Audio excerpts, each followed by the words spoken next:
Nutrition Heretic. Facebook Live Q&A. Okay, well, welcome to the live broadcast of the Nutrition Heretic podcast. Oh, actually, it's not the podcast. It's the it's the live Q&A that I promised everybody. And I did it before and I screwed it up, and now I'm trying to make amends by making it much better than it was previously. So, with that said, I just wanted to welcome you. And I'm going to be doing these every Thursday, preferably at 10 a.m. Like I said, I'm redoing this, so it's going out a little bit later because I really wasn't happy with the original one. So, let's get started with this. Let's see, I got some images here. Okay, so I wanted to wish everybody a happy new year, and I wanted to thank you for being here. I also wanted to thank you for those of you who have purchased my books, for purchasing my books, and for following me, listening to the podcast, asking questions, being part of my inner circle. Thank you. In case you didn't know, my book, 50 Ways to Eat Cock, hit the top 100 in all of Amazon books, and I'm really stoked about that. So going into the new year is looking way better than most of last year looked. Let's hope that we all keep on the upswing, because I think everybody can agree that 2016 kind of sucked in a lot of ways. We lost a lot of good people. So, with that said, let's get into it. We're having a giveaway to celebrate being in the top 100. And that means that I'm giving away these lovely books to anyone who, not anyone, but to the person who wins the giveaway. All you have to do is go to nutritionheretic.com/giveaway, and you will be presented with a form to get entered. And even better, if you share it with your friends, you'll get more points. And if I understand correctly, the way that we set it up, you will get an extra point, even if your friends just visit the page, but then you'll get 3 points if they actually sign up as well. So share. This ends on Monday. Make sure that you are on there. And whoever is the winner gets a very special bonus from me. It's something that's not available anywhere but on Hawaii Island. I'm not going to tell you what it is, but you're gonna get it, and you're gonna be surprised, and you're gonna love it. Even if you don't actually love the product, you're gonna love the idea of it. So let's just move right along. So the first question that we have for this week is, what is the first dietary change that you recommend? And that's from Glad. And I'm going to tell you that there's no one recommendation, but there's very similar things that we want to do. Obviously, it depends on where the person's coming from. So, for example, I have some people for whom a cranberry muffin is getting their fruit in for the day.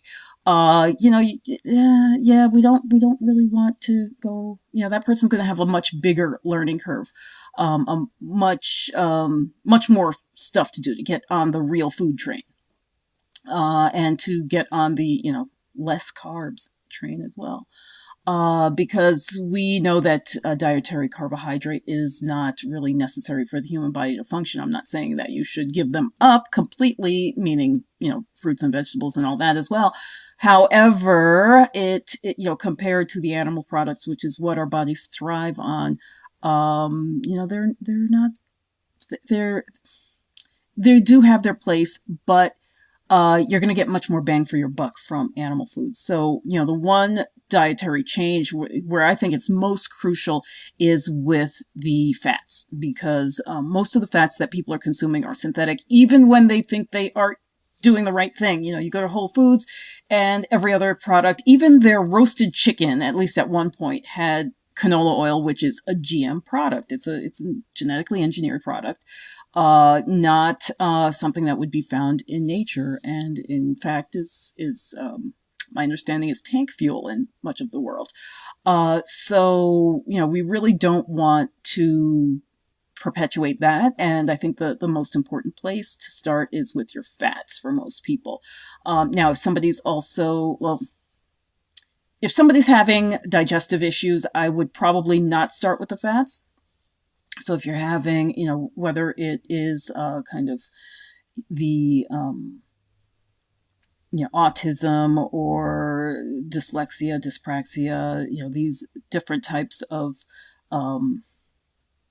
mental, psychological disorders, I would recommend to start with something like broth.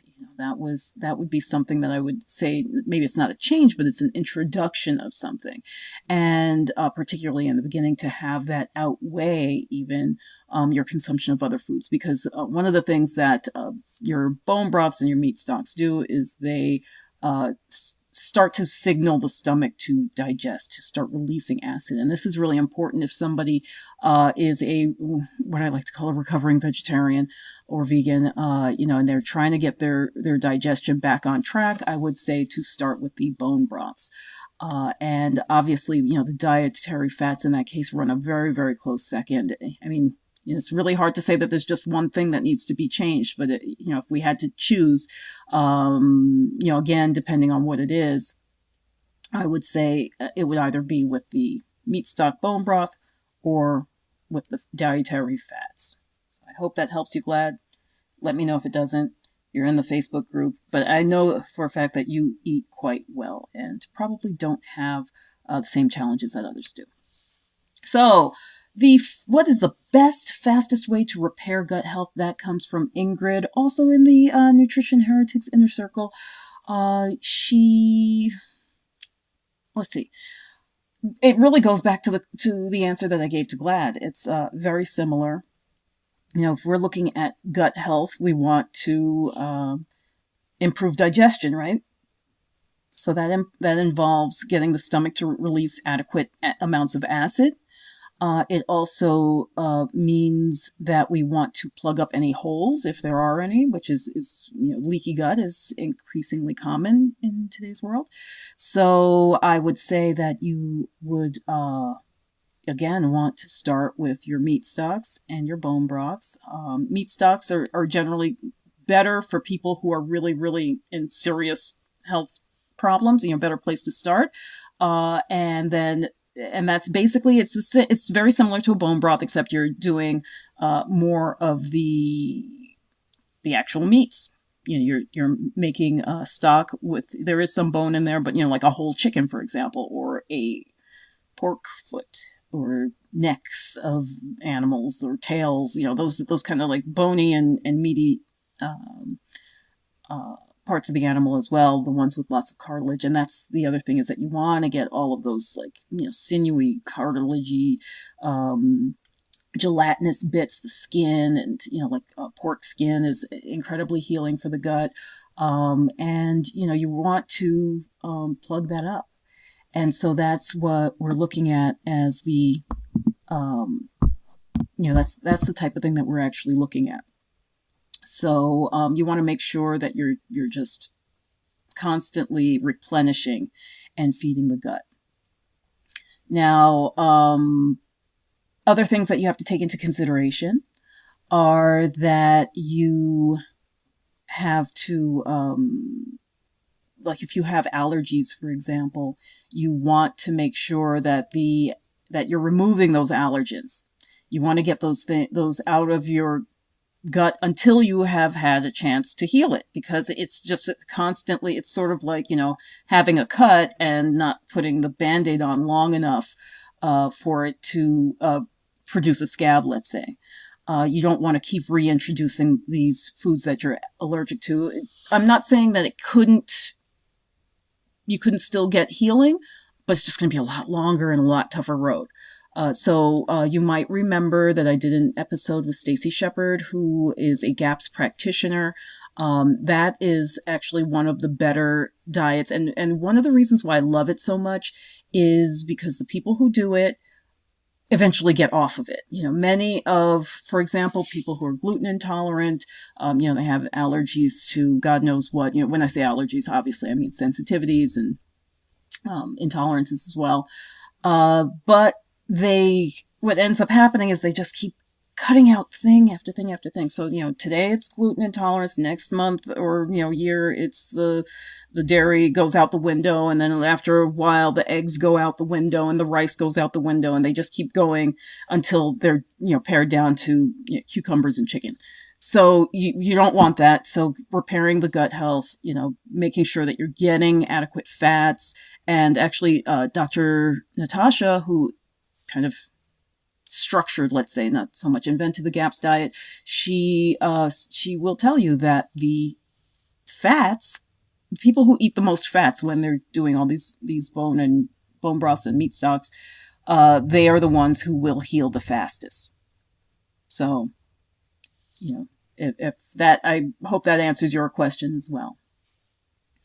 The next person, Jennifer N., is asking about weight loss. And I did not hear back from her exactly what about weight loss she wanted to know. So I'm going to tell you what that brings up for me, which is that weight loss should not involve starvation.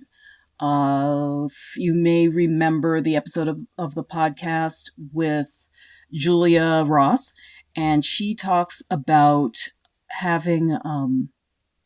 what does she talk about? She talks about the fact that the people on The Biggest Loser, that TV show on NBC, they all, except for maybe one or two, have gained back the weight.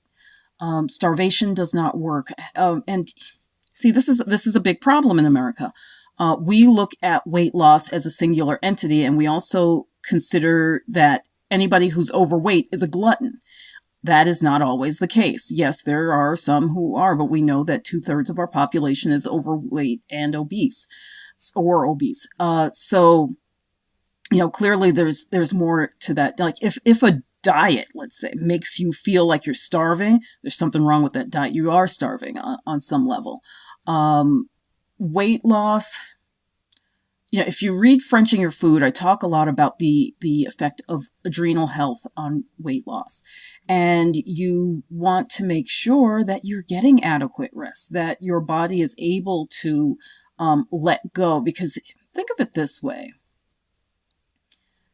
Your metabolism is quite literally, when we say it's burning, it's because, we want to induce heat or we want to apply heat, let's say, to induce weight loss. This is one of the reasons why people go towards exercise, because you raise the body temperature. But what we don't realize is that at its core, what we're doing with exercise is we're taking in more oxygen. This is one of the reasons why more gentle exercises like yoga or isometrics works really well. We don't have to push ourselves when it comes to that, but we have to make sure that we're getting adequate oxygen. And I read a book some years ago, and actually Tony Robbins has talked about this over the years, where if you line up people from skinniest to fattest, you'll find that the people who are heaviest are usually gasping for air. They tend to be very shallow breathers, whereas the thinnest person takes these big, deep belly breaths. And so really getting enough oxygen in, obviously, again, just like with the other question from Glad, you want to make sure that your food is actually food. People are starting at different places. If you're eating literally just processed stuff, McDonald's, whatever crap comes in a box, chances are you will lose a certain amount of weight just by cutting your calories. But remember, you're starving on a cellular level as well. You want foods that are going to satisfy your body. Some people gain weight, as I experienced myself, as trauma. I was in a car accident and I gained 20 pounds of water in 2 weeks. All I did was drink water during that time, and my body packed on 20 pounds. I had no appetite. My digestion completely, was shot. This is a totally different area to look at when it comes to weight loss. Some people lose their digestive capacity, and actually I've found out since then that car accidents do often lead to weight gain in a lot of people. So if that pertains to you, you may want to look at ways of calming your body and reassuring your body that it's safe. And then the adrenals can relax. You can start digesting your food again. Your stomach will start to release acid again because it's not preserving that kind of housekeeping function for the flight mode. Your body wants to, kind of bring itself back to homeostasis. So, that's one area to look at. If trauma is the reason why you are experiencing weight gain, if you're eating a lot of junk food, you may just find going to real food, like we talked about, the bone broths and the